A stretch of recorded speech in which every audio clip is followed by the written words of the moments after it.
Monsieur le Président, chers collègues, Mr. President, Mesdames dear et Messieurs, colleagues, ladies and gentlemen, je remercie le secrétaire général pour l'initiative d'organiser ce sommet et je salue ses efforts pour un monde de paix, un monde stable où règne le développement inclusif.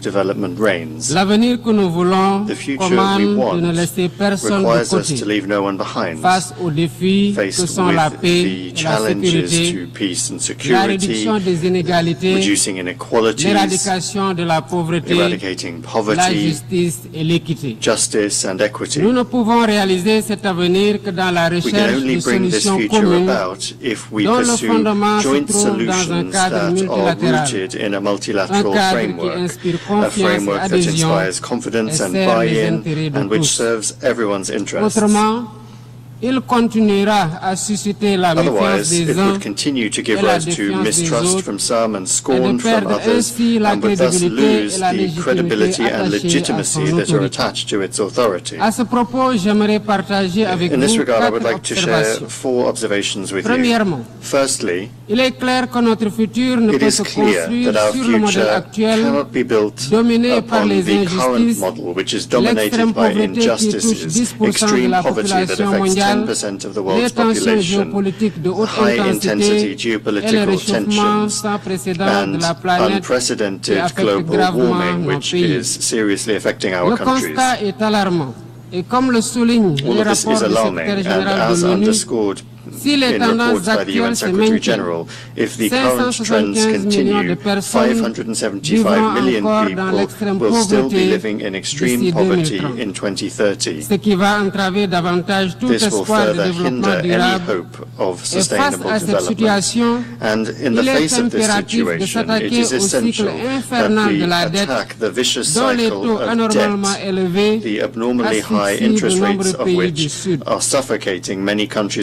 Ce système d'inéquité que souligne le récent rapport de la CLES constitue une entrave croissante à la prospérité mondiale, en particulier dans les pays en développement, dont les taux d'emprunt sont 2 à 12 fois supérieurs à ceux appliqués aux pays développés. Pour une meilleure soutenabilité de la dette, il faut réformer les conditions d'accès au crédit, surtout le crédit export, en assouplissant les règles sur les taux d'emprunt et la durée des délais de grâce et des périodes de remboursement. Deuxièmement, la nécessité de réformer la gouvernance politique, économique et financière mondiale pour refléter les réalités d'aujourd'hui. Même si des progrès ont été accomplis récemment, notamment avec la décision du G20 d'attribuer un siège permanent à l'Afrique et celle des États membres du FMI d'accorder un troisième siège à l'Afrique dans son conseil d'administration, il reste beaucoup à faire pour garantir une pleine inclusion des pays en développement dans ces espaces. Troisièmement, il est impératif de renforcer les actions en faveur de l'éducation, de la formation professionnelle et technique pour lutter contre l'ignorance et l'endoctrinement et doter les jeunes de métiers et de moyens d'épanouissement.